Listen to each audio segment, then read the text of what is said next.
Hi everyone, Nathan here. I've just finished my second year of teaching, and just like the first year, I recorded all the data in relation to how much time I spent working, both at school and at home. So what I'd like to do in this video is take a look at the data and compare how my second year played out vis-a-vis the first year. So for those of you who've watched the video I created at the end of last year, you'll hopefully remember this layout. I'm basically going with the same layout that I did last year, so I won't take the time to explain the setup. You can go check out my first video if you want to take a look. I'll provide a link and you can see how it's all laid out. Hopefully it's somewhat intuitive. So I've got this 2024 spreadsheet open, and I've also got open my 2023 spreadsheet just to make it easy to compare. So hopefully this image is familiar if you've seen my other video. And what I'd like to do is just build it up just like I did last time and see how the year played out. And it's interesting because obviously I've seen the data, and without wanting to spoil too much, it turned out that in my second year of teaching, I spent more hours working than in my first year. And I was genuinely surprised when I saw that, because kind of ignoring the data, I could say with confidence that my second year felt a lot easier than the first year. And I say easier as a comparison because it certainly wasn't easy. It was definitely hard work, which probably is no surprise to anyone who's a teacher. It doesn't suddenly become easy after doing it for 1 year, but it was relatively easy. And that probably says more about the difficulty of the first year than anything else. That first year of teaching is uniquely hard.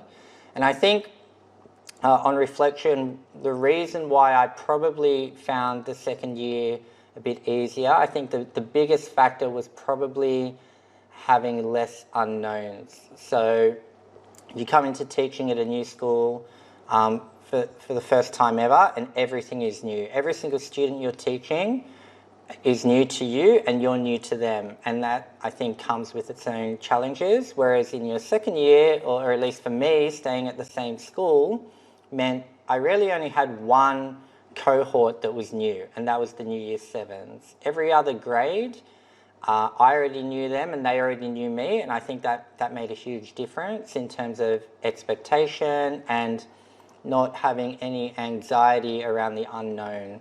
So I think before I had seen the data, I was actually expecting the amount of hours I worked to be less, and the only question in my mind was how much less, because it certainly felt like it was a lot easier. But I guess the interesting thing is it turned out I actually worked more hours, and we'll see how that unpacks. So right now I've got everything switched off, my regular hours, my overtime, and my irregular hours, and here's the lay of the land. Just like last time, it's these white bits that is the amount of time I'm expected to work. These green bits represent the public holidays that happen to land on days where school would have been happening. So there were 3 of those days in 2024.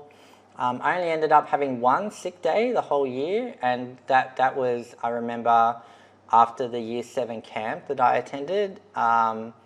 I basically lost my voice. So I tried to come back right after the camp, but my voice was just going, so I needed to take a day off to recover before I lost it entirely. And then I had this one other day where I took the day off. I wasn't actually sick, but it was more family and carers leave to attend a presentation at my son's school for an award he got. So they're basically the 2 days that I took off where I should have been working. So I think my immune system clearly has strengthened from my first year, because I certainly did not get sick in compared to what happened last year. Other points of difference was a leap year, so the extra day in the year.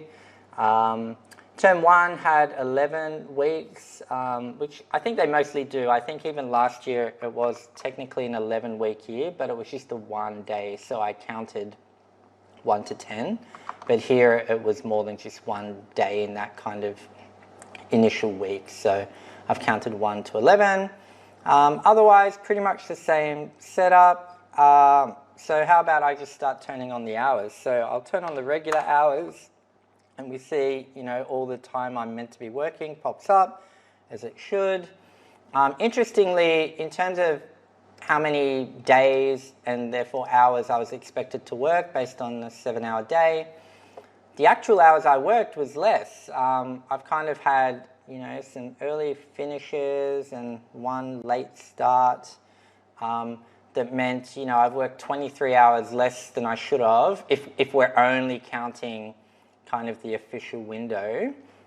But once you turn on the overtime, you see that things really start to jump. Like, I more than make up for that shortage in hours through the various overtime. And if I just jump to last year, if I just kind of turn off the irregular hours, so we're comparing apples and apples, in total I worked 1,573 hours if I just count the time that I'm kind of on the clock at school. So that's like when I'm officially paid to be there and when I'm there early or late at school. But in 2024 it was higher, 1,672, and I was surprised about that initially, but then I realized there are some clear explanations. We can see some quite severe peaks here, and they're all explainable.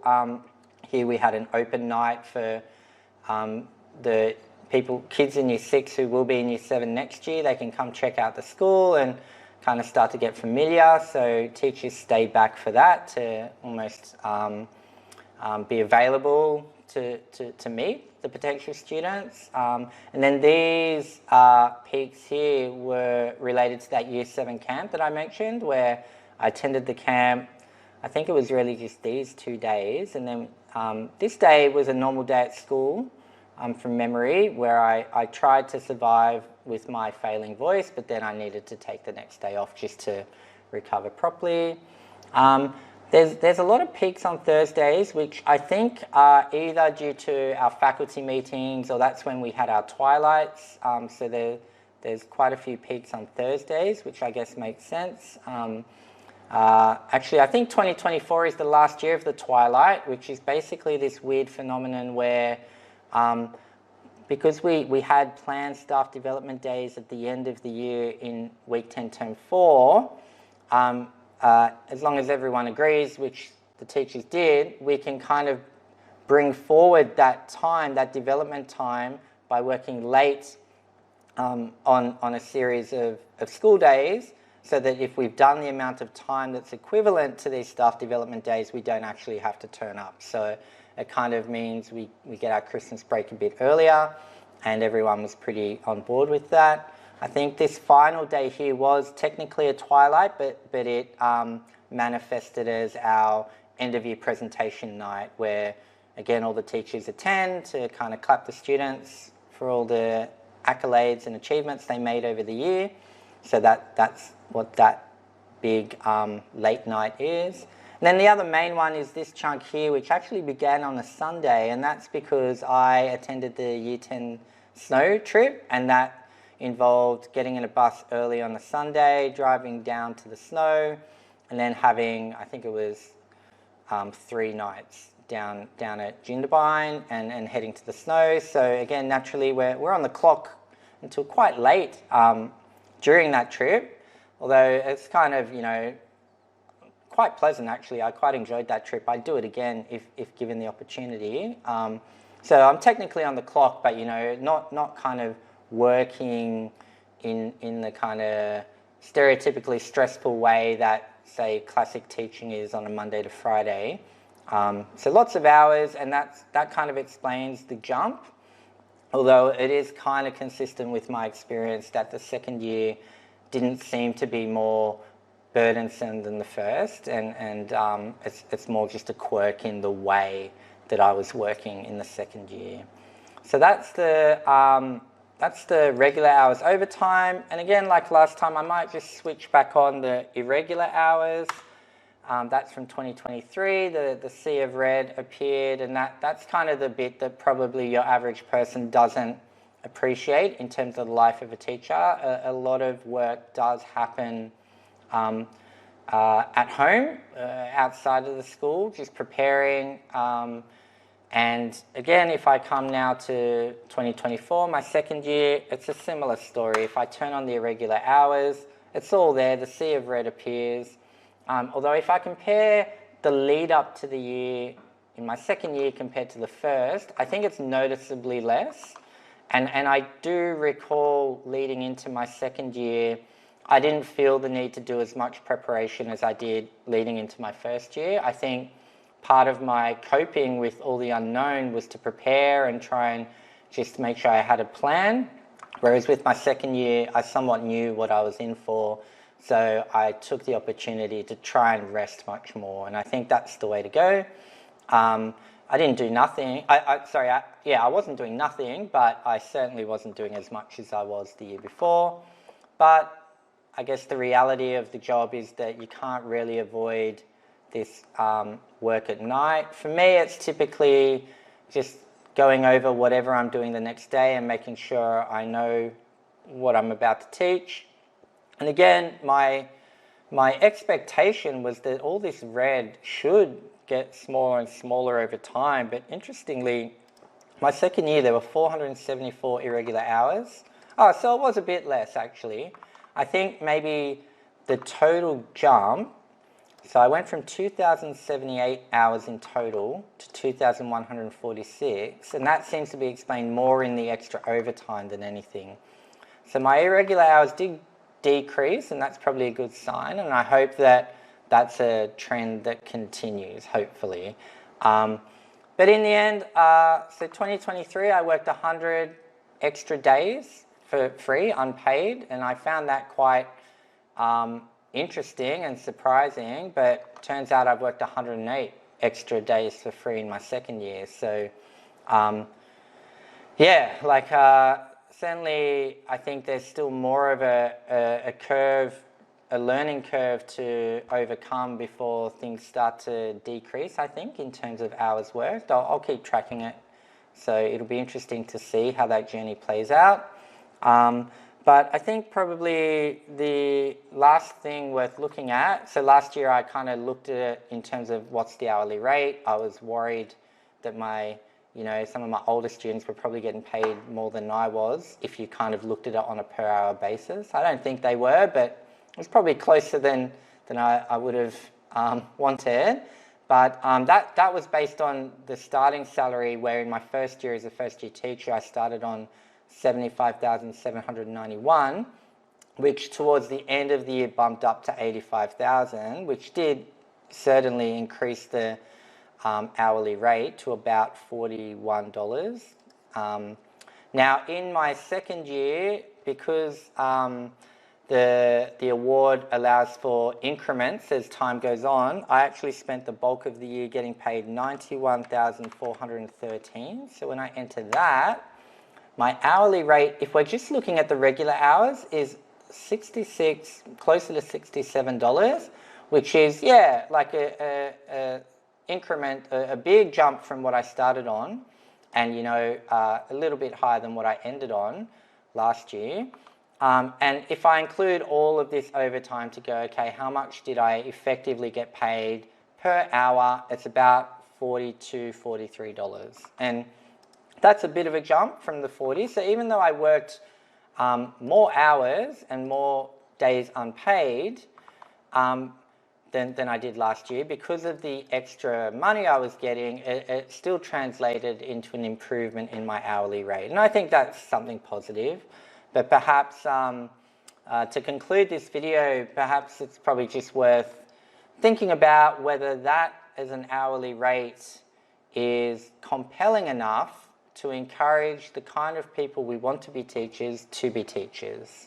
And I think maybe whether $42.59 per hour is attractive probably does depend on the context in which you're approaching teaching. perhaps someone who's just leaving high school, going into an education degree and then straight into teaching. Perhaps as a starting point, second year in, that's not bad at all. Potentially quite attractive, depending on what your alternatives could be. Although for the career changer, for someone who excelled in a certain subject matter and now wants to teach whatever that subject matter was, like for me, mathematics, for someone who has done well in mathematics and excelled in that in a certain career requiring it, earning whatever you happen to earn, chances are it was lucrative if you were excelling at it. Does 42.59 then attract you to step away from whatever that career is into teaching? Probably not, although to be honest, I don't know what the hourly rate is. Like, what is the hourly rate? What does it need to be attractive? I haven't actually thought deeply about that, but my instinct tells me it's not 42.59. And it's probably quite personal. It probably does depend on the individual and their circumstances, but I have a feeling that if the kind of policymakers and the people thinking about teaching at a systemic level are trying to attract career changes to try and bolster up the education community, I have a feeling that perhaps where the money sits right now isn't hitting the mark. Although, to be fair, I'd probably need to go and look at data to find out what are the hourly rates that people earn in other professions, and so what are we really competing with? I don't actually know. I know the hourly rates I was earning back in professional services, but that's a bit of an unusual world. Not everybody kind of thinks in terms of what they're worth per hour, so it's kind of hard to get proper comparisons. That's probably a natural point to end this video. I think, again, it's interesting to look at the journey. I think second year was different, kind of same, much of the same, but also different in terms of some of the things I found myself doing in my second year.